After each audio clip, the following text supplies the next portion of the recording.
listen-only mode. Good afternoon, everyone. This is Christina Fugis, Editorial Director with Mold Making Technology Magazine. Welcome to our webinar sponsored by CimatronE.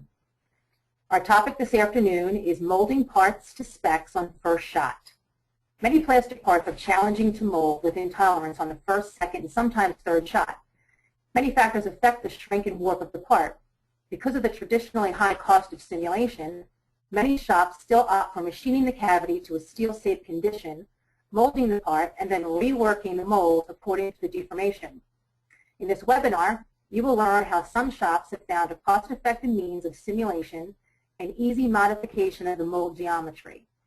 You'll learn how shops can utilize cost-effective CAE tools, use advanced warping tools to modify geometry with a deformation compensation percentage, use efficient tool pathing with multiple surface offset groups to minimize CAD work, provide shorter lead times to their customers, and advertise this capability as a value-added service. Our presenter this afternoon is John Barnes. John has been in the mold-making industry for 20 years and has worked in each department of a mold shop. At CimatronE, he has held technical support, applications engineering, and sales positions. His well-rounded experience helps him provide mold makers with insight for continuous improvement in all facets of the mold-making process. As you listen to John's presentation, please feel free to ask questions by typing them in the questions pane on your computer. John will answer them at the end of the presentation. And as a reminder, this webinar is being recorded, so you'll be able to listen to it later online. Thanks again for taking some time today to be with us, and here's John. Thanks, Christina. First, a little about CimatronE. We're a leader in CAD/CAM solutions for mold, tool, and die makers. We just recently celebrated our 30th anniversary. We're in operations in 35 countries, 40,000 installations, and CimatronE customers have been shown to deliver tools faster than the industry best in class. And a little about Moldex. Cortex System is the world's largest plastic injection molding CAE independent software vendor. 80% experienced engineering professionals comprise it, with 9 global offices, 100 international resellers, and they have strategic alliances with many CAD companies.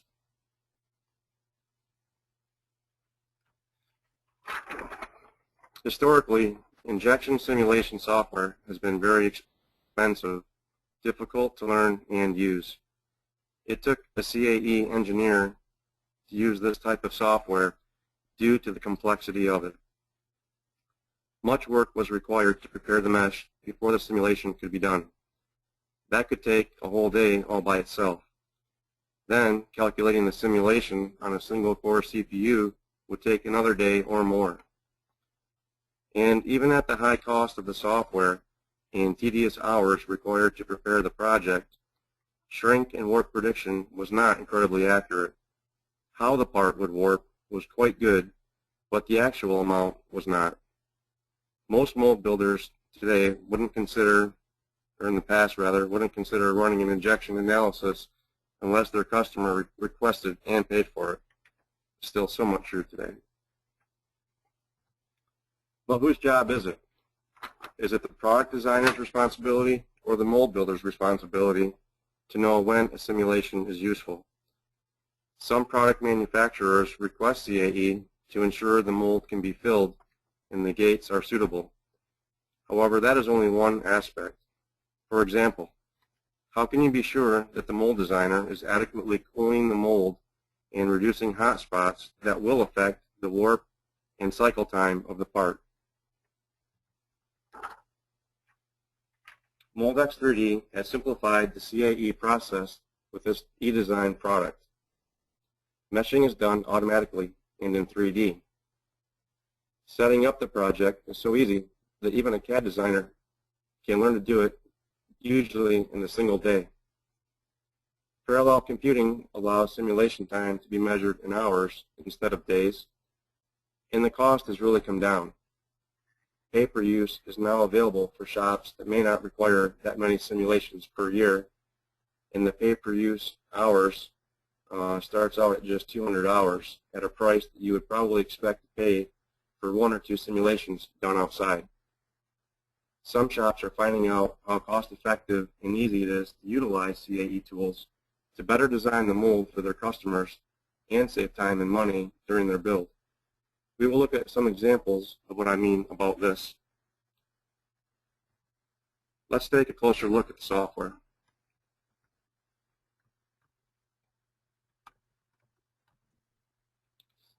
Okay, the first thing that we're going to look at is the eDesign product where we're setting up the project. It's really quite simple. All we do is import a part. We can either import curves that represent the runner and gates, or you can draw them in eDesign. Then you can import the water circuit. Again, you can draw in here as well. Then you set a meshing level, and there's a slide bar here that goes from fast to accurate. And what that really does is it creates different size cubes of the STL. I can show that in a second. And then lastly, you save this, and you're going to open up the secondary software in a second. Let me just show you one thing here, what I meant about the cubes. We'll cut away a little section here and zoom in and take a look at it.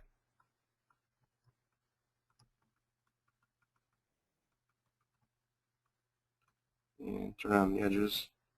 So this is the little 3D cubes that we talk about when we say that MoldX 3D is based on 3D data. It really is 3D. So let's go ahead and close this one out. And then this is the one where we set up the material selection, the process settings, everything that will be relevant to running the simulation. And let me hit play and we'll look at this animation.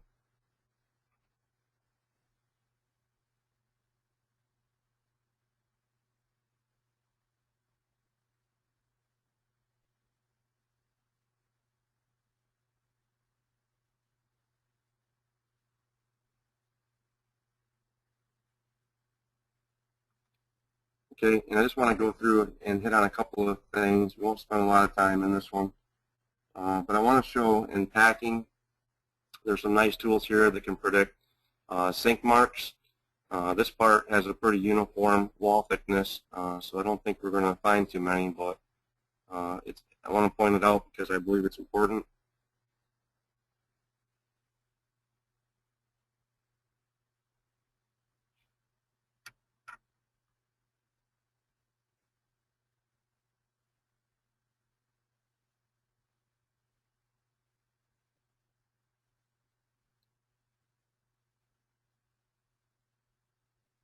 Okay, here's a sink mark indicator, and it's going to show us a scale in color over here, and it even gives us an amount.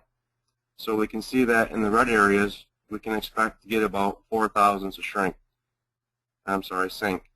Now, it's nice to be able to not just see it, but to have an idea of the amount, because maybe a few thousandths is okay, but if it was a millimeter, it probably wouldn't be okay.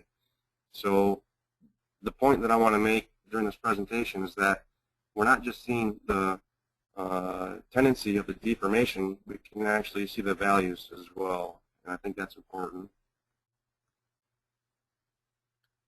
Next, let's look at cooling. Here, this cooling, let's start here. Start with the cooling time.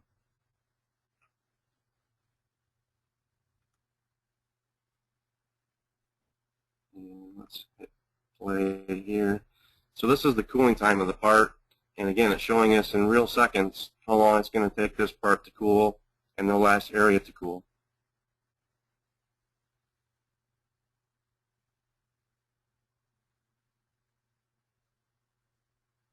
And of course, that'll have an impact on the shrink and the warp of the part. The cooling efficiency is what I was mentioning earlier that might be valuable to the mold maker. this particular water layout that I have has got some lines running on the inside of the part and some on the outside. And what this is showing is the percentage that each circuit is contributing to cooling of the part. And you can see that the lines inside are taking 20% of the part, while the dark blue lines out here are drawing less than 3%. So the mold maker might decide that it's not worth even spending the time to drill those lines because you're only taking 3% of the cooling out. Maybe it'd be better to put another circuit inside and forget about these guys. So this is really the benefit of running this type of simulation to optimize the cooling circuit and save time during the mold build. Next, we're going to look at the warpage.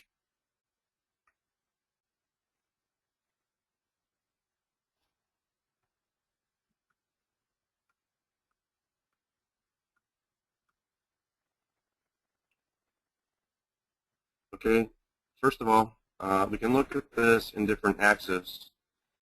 So right now we're looking at just the X displacement during the shrinkage and warpage, and we can see that just the end of this part is moving, but again, we get a value, so we can see that at the worst it's going to be about 40 thousandths in X.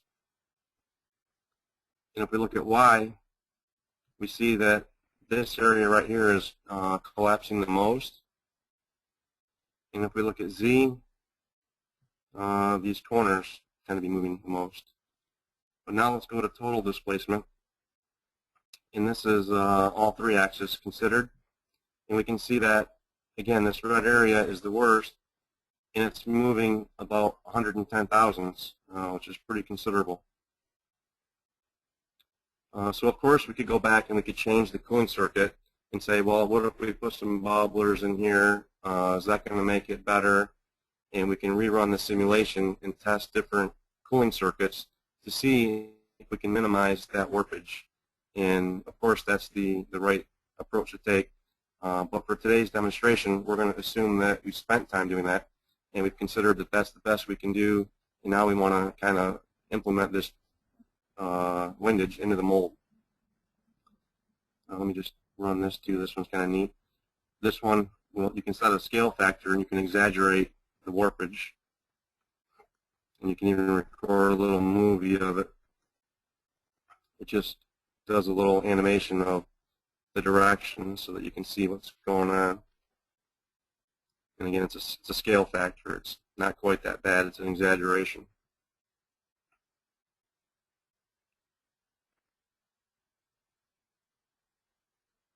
Okay, and on the same window, we stop this and we go over here. This button will allow us to output the warpage as an STL, and this is where the real value comes in. Okay, first of all, we can set this scale to be 1:1, and we would get an output STL of the warped file, or we can give it a percentage. And sometimes you might opt not to move it 100% compensated, but maybe you would compensate 75 or 80%. Whatever factor you want to put in here, you can put it in, and you check this box, and you can get a reverse deformation direction. So you can output the warp file and then the warp compensated file, and then we can use the CAD software to match it up.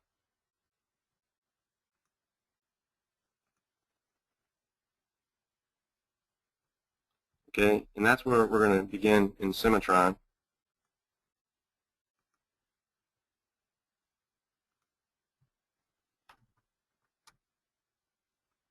We're going to look at an overlay now of the warped part, which is here in red, and the regular part model, which is there in purple. Let's zoom in and take a look. You can see that we're on the inside here as the part's collapsing.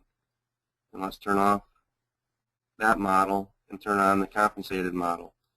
So here's the opposite result that we're trying to get to.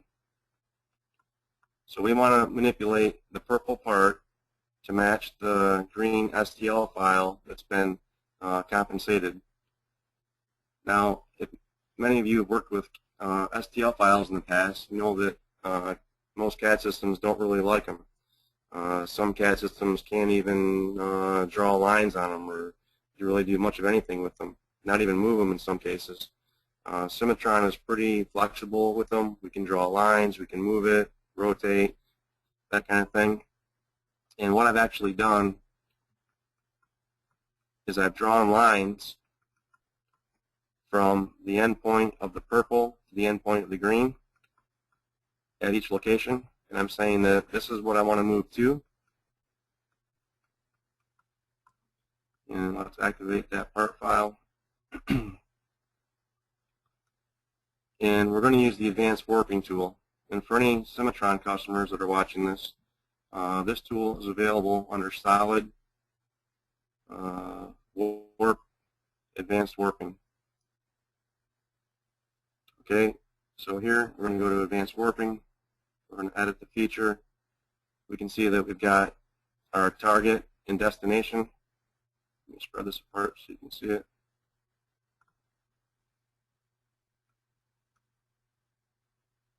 Yeah, so we got our source and our target, and we did it a few times here. And we also have some extra settings down here that can help us. Here, I'm defining some offset constraints, and I'm tagging points on this wall and calling that 0, which means that I want the deformation to be from this line up, and I don't want to disturb the part from this line down. And that's very important. If we just manipulate this model and let it tug and pull on all the surfaces, we could wind up being out of spec in other critical areas. So it's important that we have this type of control to make it happen. All right, so now let me unsuppress this.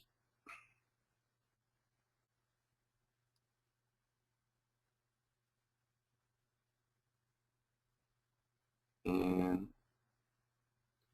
now if we zoom in, you can see that the purple model has been moved over to match the STL.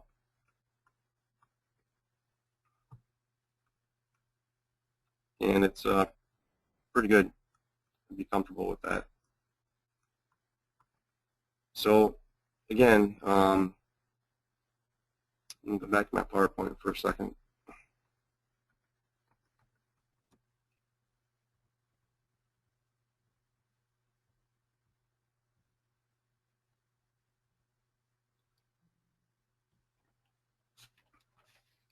Once we have the warp prediction, it's important that you have a strong modeling package to implement the windage into the mold.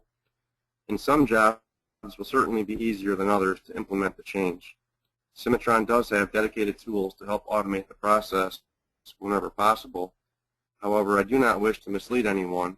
A complex part will require manual work and strong surfacing. And since we are focusing on efficiency, I would like to show just a few of the dedicated mold design tools that CimatronE has to offer. And I always try to stress the importance of using an integrated software for both design and manufacturing. Data translations cost time and sever associativity and impede communication between departments. And then lastly today, we will look at how we can utilize efficient NC to minimize some of the CAD work as well.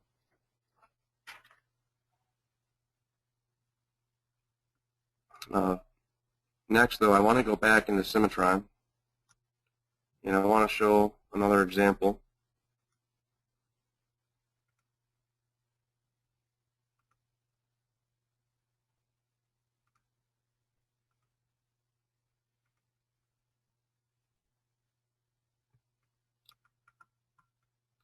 Okay, here's a part, again, where let's say that we were molding this and we found out that this inside edge was collapsing and we knew what the amount was.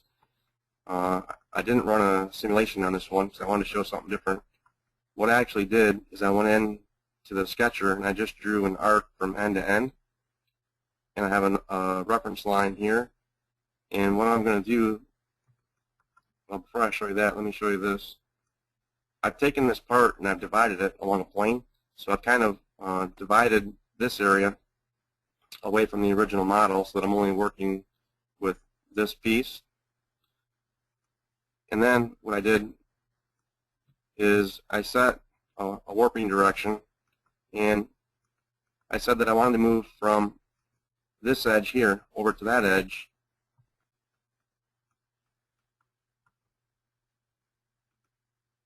And let's unsuppress this one. So it doesn't matter whether you're working with an STL or just geometry. You can still make it, you can use whatever reference that you want to use. So here's the change in the part, moving all those features over.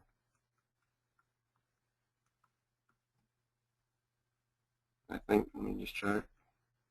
Yeah, so here I think I kept original, but I could have removed the original too.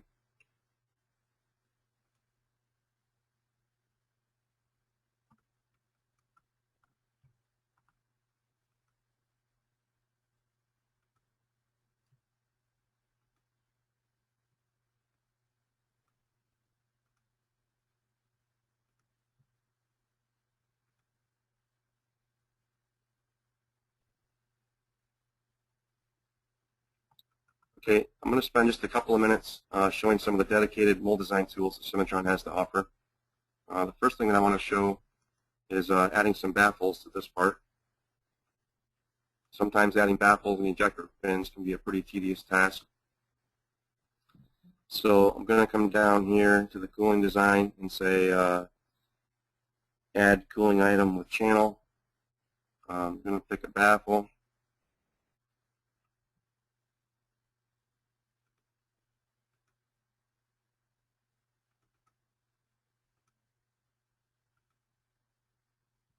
And we're going to place it on this face, and then I'm going to use add geometry for the sketch that I have.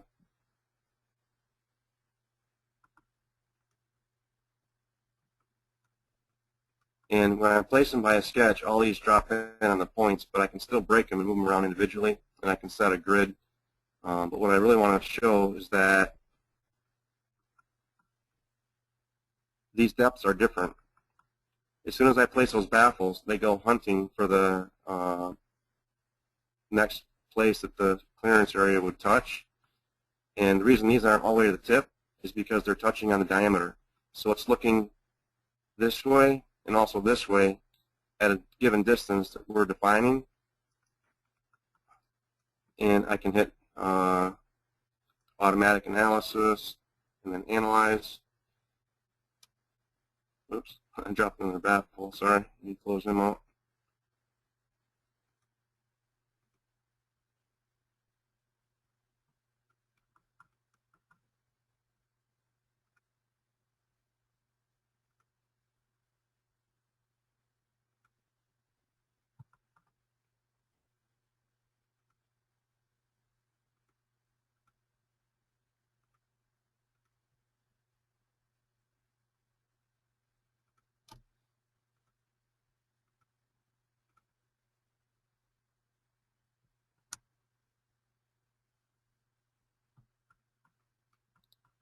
All right, and then we can also turn these independently. So if I want to turn all of them by 90 degrees, I can.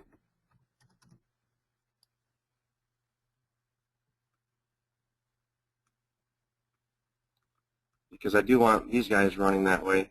But these ones over here I want to turn independently, so I can set it to individual control, and we can just move these two back to 0.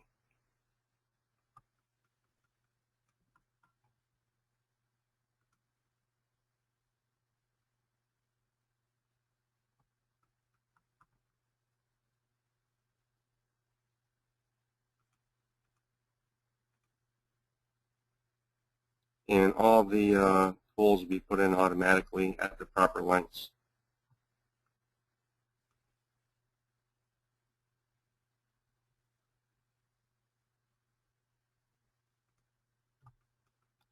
Okay, next We have a table of baffles. If I wanted to output a chart with all the different lengths, we could do that for the guy who's going to go have to cut them all. This mark cooling circuit is a nice feature. I can just box pick everything here and tell it to analyze the cooling circuit.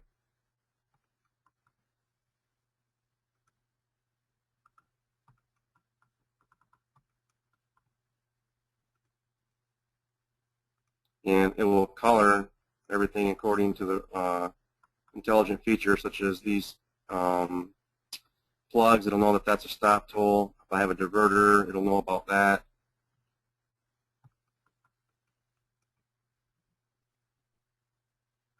Let me try that again. My colors didn't take.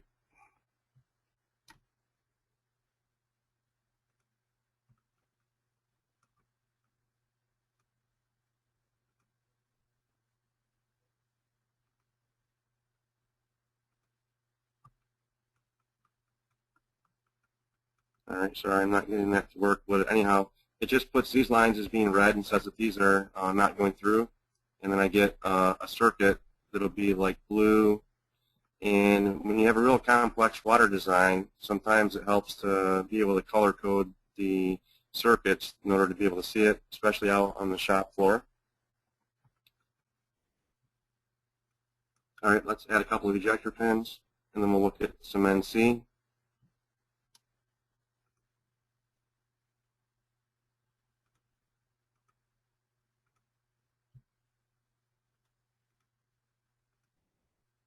Let's take a key pin at a 3/8 diameter.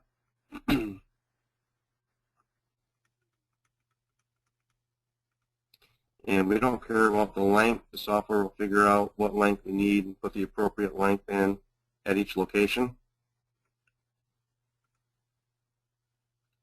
And here we can use the grid again. We can set it to be wherever we want. Work with 100,000 increments. And we'll just drop a few here.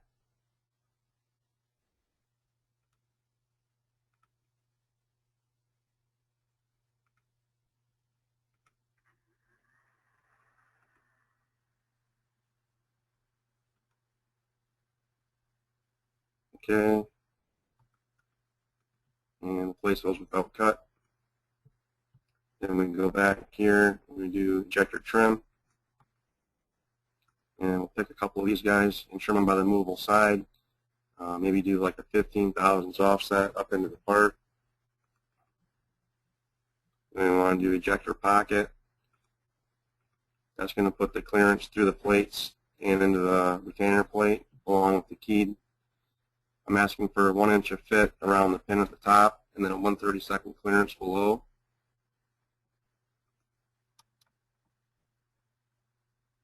Okay, and here we're going to hide this bottom plate and look at it, and we see that the keys are there. And of course we get the clearance in the B plate and the land around the pin.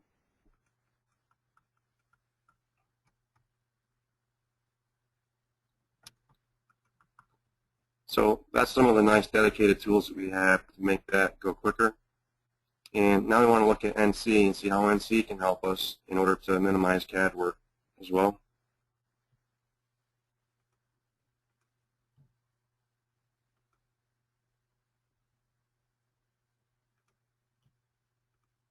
Let's start by looking at the A side.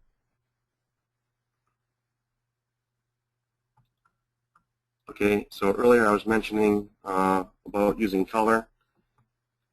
One thing that I've noticed when I travel the country talking to customers and prospects is that sometimes the CAD designers spend a lot of time doing all the offsetting of surfaces for the relief areas. And personally, I think it's a much more efficient way to handle it when you can just make it a color. You can see that I don't have any shifts here. I've simply put a break on these and colored them differently. And then when I'm doing my machining, let's look at this one. This is my semi-finishing path. Let me go to wireframe so you can see it.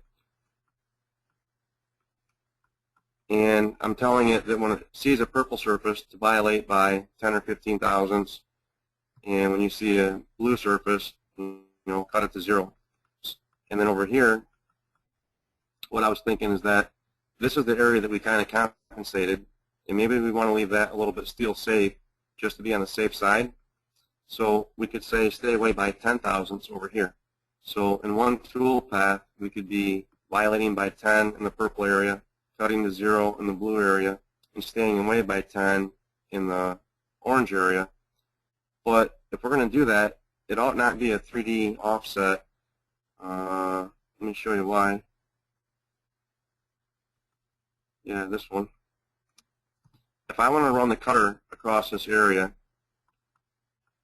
and I'm telling it to stay away by 10 over here on the orange area, let me position the tool here so you can see it. As that tool runs across, when it gets to this point here, it's going to be lifting up 10 thousandths, and I don't really want that. I want it to run across there. So even though we're doing 3 different surface offset groups, we can still break up the walls and floors. So I'm saying to give me 1 thousandths on the floors and wall on the orange stuff. It's probably easier if I show it and try to explain it. Yeah, so here for our orange surfaces, we're staying away by actually 20 on the walls and only 1 thou on the floors. And when I say floor, that's what it considers in a vertical area, so it's not staying away by 20 in the Z, it's only staying away by 20 in the X and Y, and only 1 thou in Z. So I'm not getting that big lift here on the end. And then if we look at it, you can see that the tool comes across, it's minus 10, and then it hits this, and it comes up to 0, comes over here, and when it hits that wall, it lifts up just 1 thou, just to be a little bit extra safe. And we're just running across this whole top. Now even here, I'm also staying away on the walls. I'm really not hitting this wall and climbing up. Let me show you here. At this point, I'm also safe.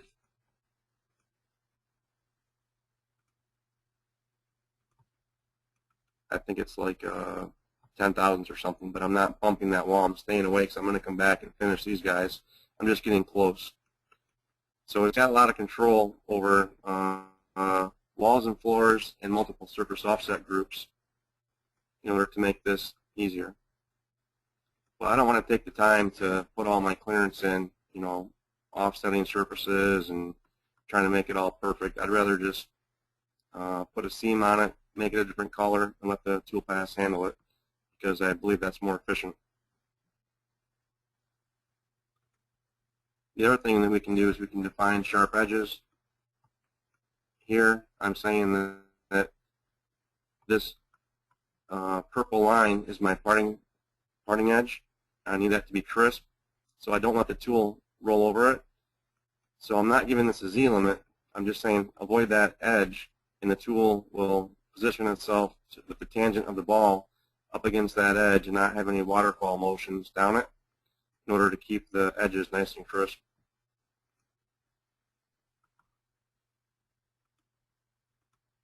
Okay, and then also here we've got some what I call local machining areas. Let's see what this one is doing. Yeah, this one is called morph between two curves. So I'm saying that I want to start at this top curve and morph down to this bottom curve and give me a helix the whole way down. And if we navigate this, you can kind of see what it's doing.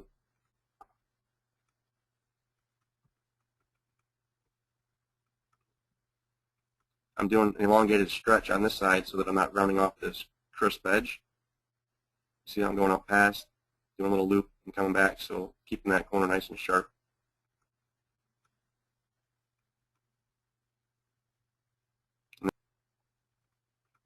We've got something kind of similar here. If I wanted to make a local area running around the shutoff band, we could do the same type of thing where I'm saying start on this edge, come to this edge, and follow the shape. So we get that nice finish around that shutoff band. The last thing I want to show on this one is that with this one right here, we are using 2 different length of tools. Let me go to the navigator and position the tool here. So we're starting out with an average length half-inch ball tool, and we hope that we can cut most everywhere with that. But there will be some spots where that tool wasn't long enough, and it'll leave those areas, and it'll go back and grab a longer tool and just finish up the areas that the shorter tool couldn't go, because we wouldn't want to try finishing this whole job with a cutter hanging out that far. We'd get vibration, we'd have to run it slower, we'd have to take a lesser down step. We want to try to stay as efficient as possible during the machining, so we let the software use the short tool wherever it can, and then go grab the long tool and finish up. And we do that in all of our procedures, especially remachining. All right, so let me close this one out, and we'll open up the core.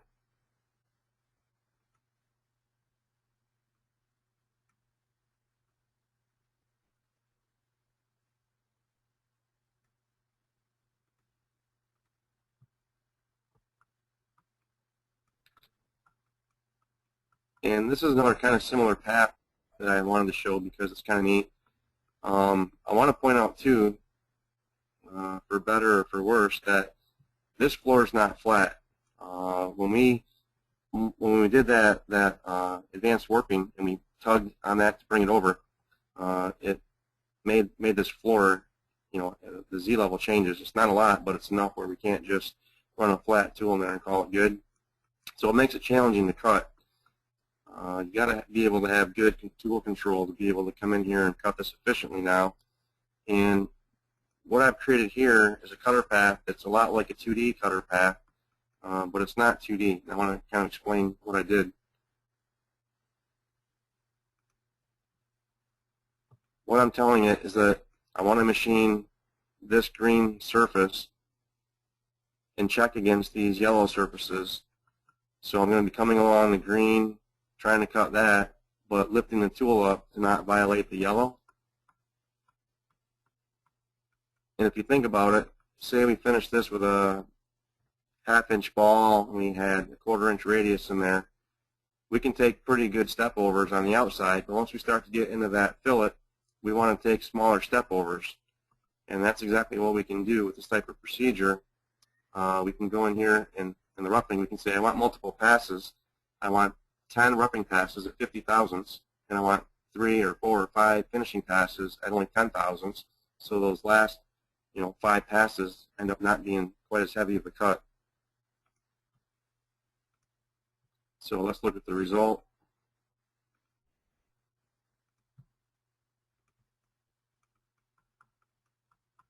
Position it over here. Again, we're riding along this edge and checking against these guys because that floor is not flat. If I put my info bar on here, watch my Z.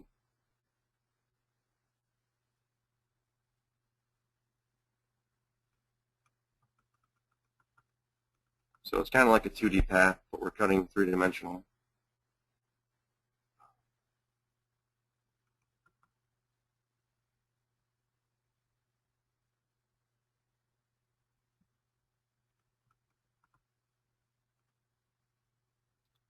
And then if any of you guys are fortunate enough to have 5-axis machines, I wanted to show what we can do with what we call auto tilt. And here I've got remachining that I'm doing with a 1/4-inch ball. You can go to the navigator, position the tool here so you can see it's not a very long ball cutter, pretty standard length 1/4-inch tool. And I want to try to machine all of this. Well, this is our standard remachining. Let me turn the speed up. And it wants to stay normal to Z as much as it can, but when it has to tip, it'll do it automatically, and you don't have to really do anything except hit a checkbox. So this makes 5-axis work super easy. It's no different than 3-axis machining and then checking a box. And that's the way to go for picking. It's pretty awesome.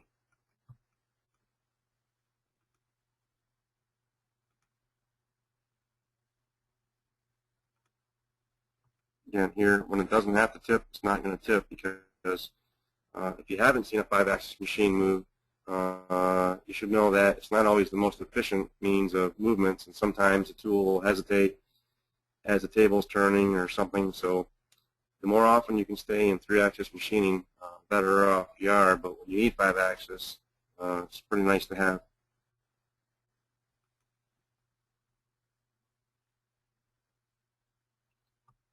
All right, I don't think I really have too much more to show. We are going to have questions. Let me go back to the presentation.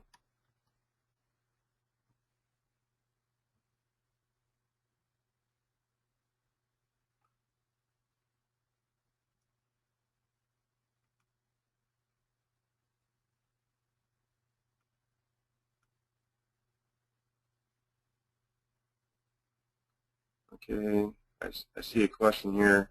What is the difference between MoldFlow and Moldex 3D? Is Ken Chang on the line with us?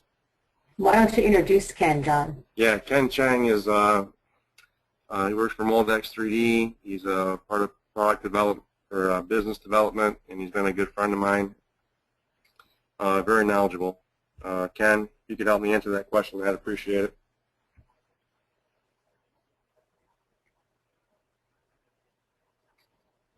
Is your mic on, Ken?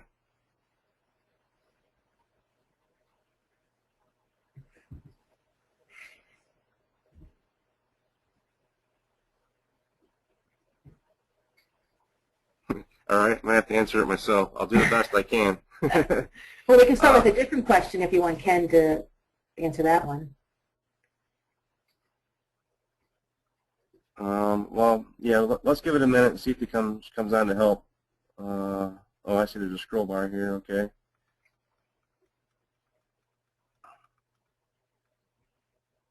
I thought we only had one question. I guess we have a few more. No, we have quite a few questions to Okay. take. If you see any of those you want to prioritize or see any, Here's a good one. Here's an easy one I can answer.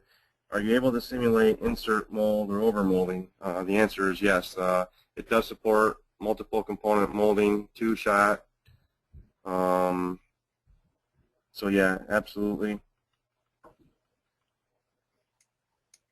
Are you able to optimize your cooling channel? Yeah, we can. That's another thing I didn't mention, was that it does support like valve gates. You can set different temperatures on the A side and B side. If you wanted to have, different water temperature in the cavity than in the core, you can set all that stuff up and run it.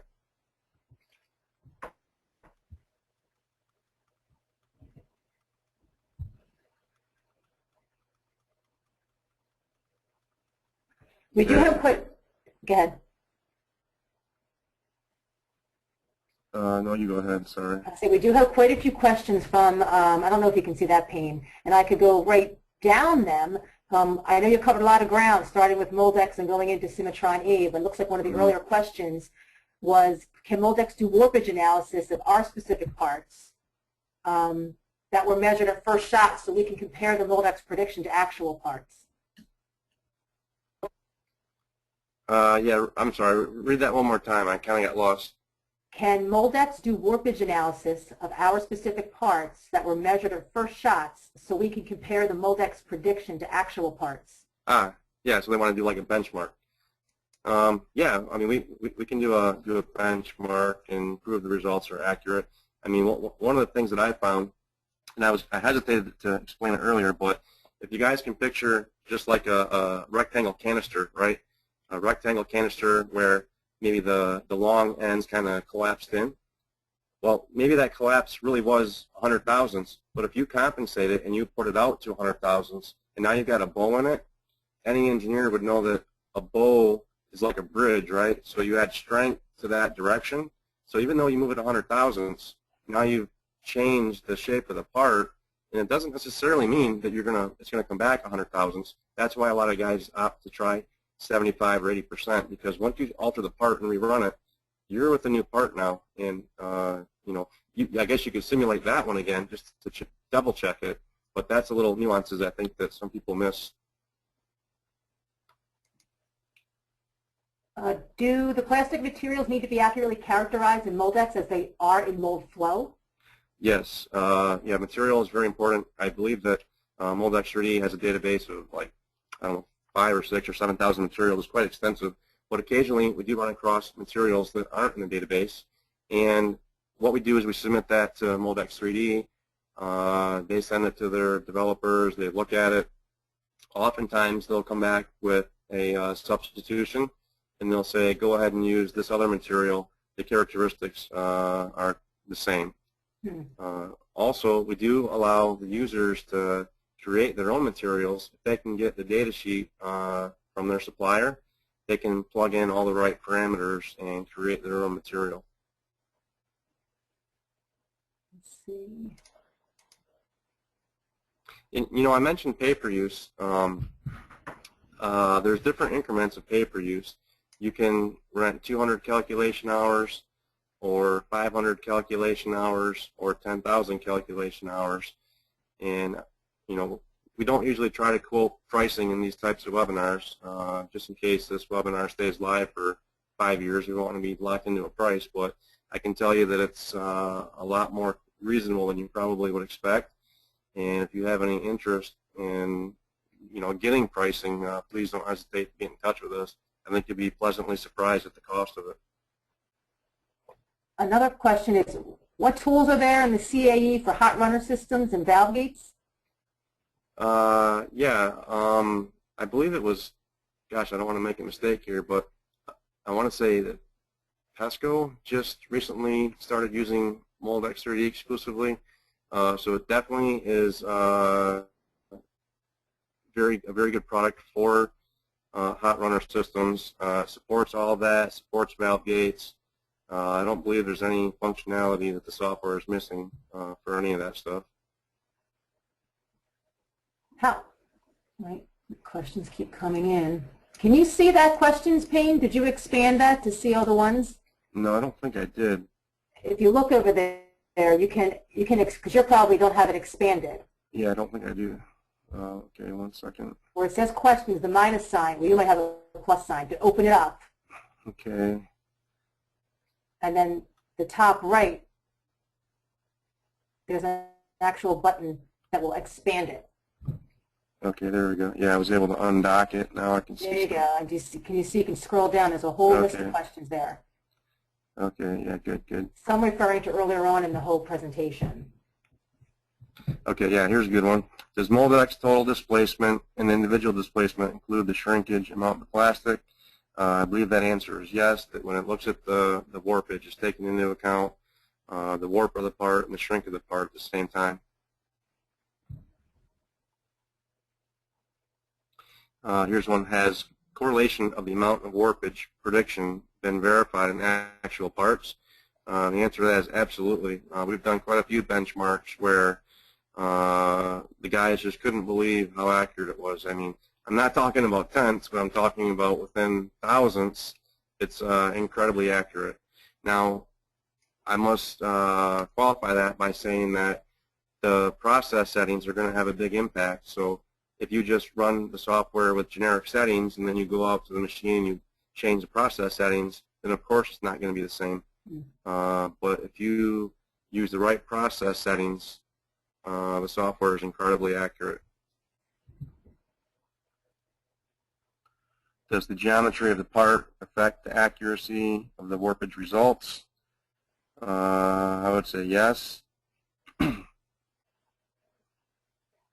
Does it support LSR materials, the simulation software? I don't know what LSR means. It's the liquid silicone? Yeah, I believe it does, but I think that might be a different module. We'd have to get verification on that, but I believe that it can support it.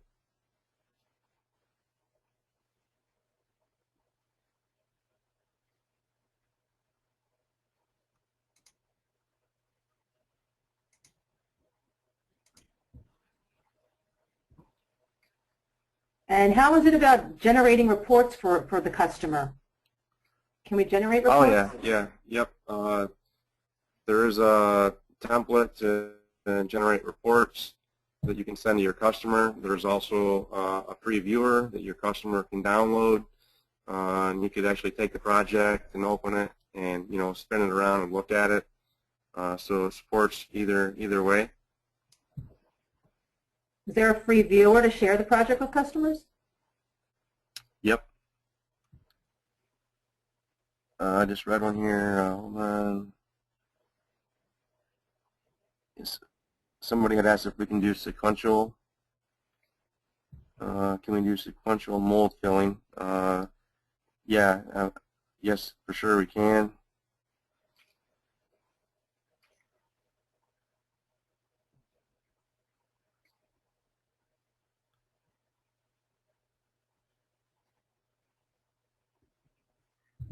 Does the program suggest locations for venting to allow for burn prevention? Yes. Yeah, it shows air traps, and and it can do gate suggestion, but the problem with any gate suggestion is that usually where it suggests you to put the gate, you can't put it there anyway. So there's still some human intervention required there. I see one up at the top. Does Moldex 3D help in setting up the mold press settings? Yeah, it can give you good generic starting points. So yeah, it can. It can certainly get you in the ballpark quicker. But then again, as you change it at the machine, you may sneak away from the accuracy of the simulation. So under ideal situations, it's best to put the right process settings into the simulation, but of course you can run the simulation more than once. You run it at the generic, you look at it, you see what you like or don't like, then you can tweak it and run it again. So this is the value of the software, is being able to run multiple iterations with different parameters to kind of fine-tune the results. Somebody had asked if it has algorithms for aluminum as the mold material, and yeah, I mean certainly you have to pick the material. Whether the mold is made out of steel or aluminum will have a huge impact on the part. So we have to set up the mold material, and if you have like inserts in the mold, you can set that up as well, like mold max type stuff. Hello. Hey, Ken. Hey, John. Sorry, Ken. I was not able to connect to the. I don't know what's happening. Okay, That is no problem. right. We only left one question for you, Ken. I was afraid to tackle it. Somebody had asked, what's the difference between Moldex 3D and mold flow? And I would have felt better if you answered that question. Yes. Actually, the Model 3D, we use everything as a 3D mesh, including the runner, cavity, cooling channel, and we generate solid mesh with only one click. So basically, if you have your catch geometry, then you could generate solid mesh easily. And why do I emphasize 3D mesh is very important is when the material go through runner, it will cause friction, and friction will cause heat, and heat will cause a temperature difference. So when temperature hotter, the viscosity will be lower, so which means your material will be easier to flow. And warpage is a combination from flow, pack, cool. So if you are not able to predict your flow pattern correctly, then your warpage won't be correct, especially when the material including fiber.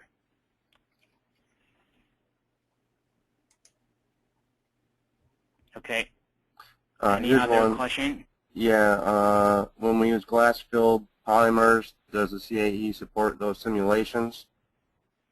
Yes. We have a 6,000 material inside our data bank.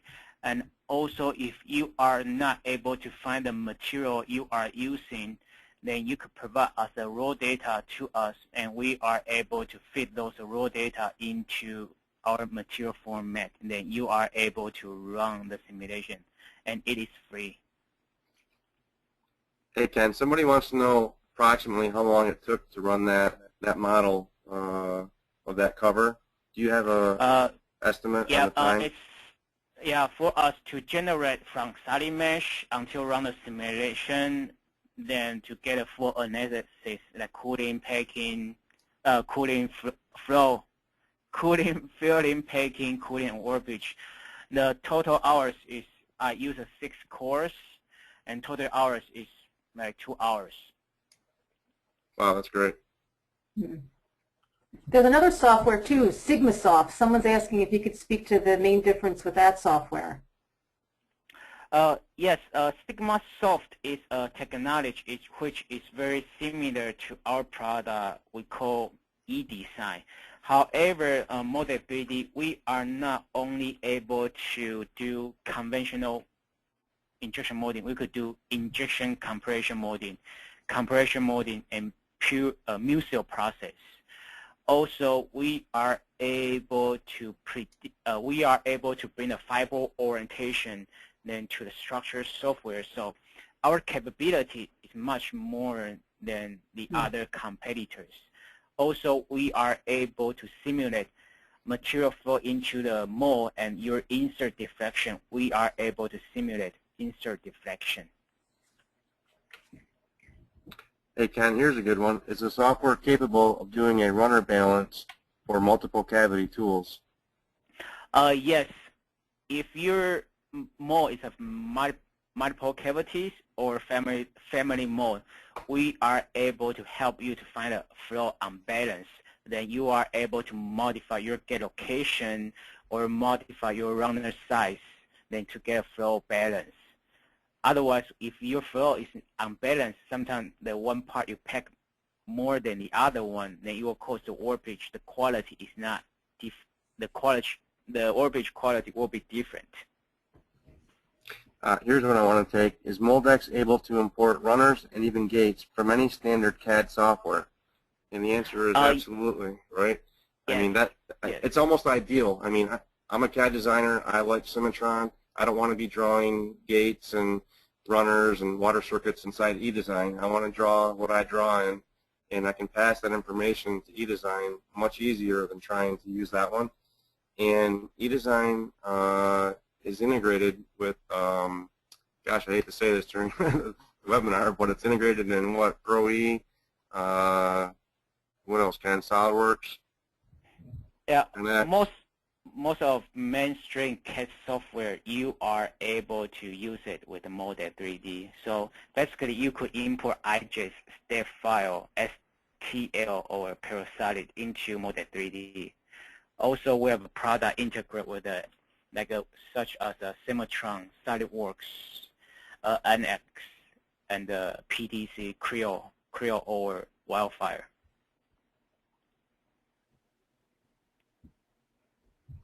Does the software work for blow molding? I'm sorry, no. We only focus on conventional injection molding, injection compression, and purely compression molding, mucil.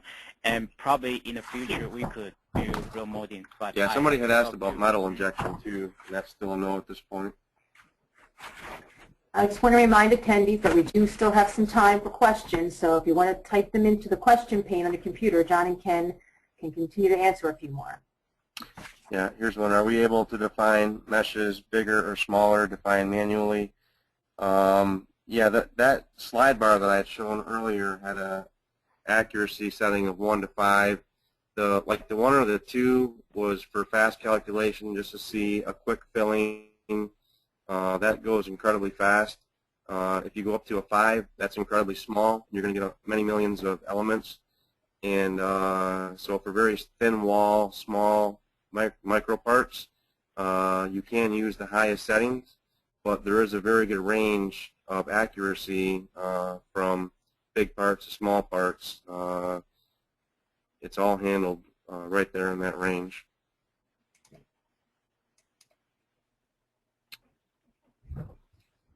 Somebody's trying to nail me down on a Cimatron 11 release date. I don't know. I believe that it's officially going to be released, I think, in April, but Cimatron here in North America likes to get it. We got to do a little bit of testing with it. We got to put our localization wrap around it so that the drafting stuff is in ANC and not ISO. Once we get the North American flavoring onto it, we'll start shipping out CDs. So even though I say April, don't beat me up if you don't get a CD in April. It's going to be very soon. It's the best I can say.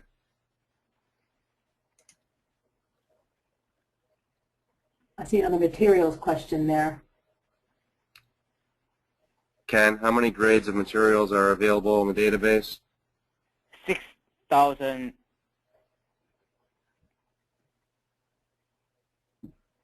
We have 6,000 in our R11 version, and of course we are still working with our material suppliers, so we are still adding more material into our data bank.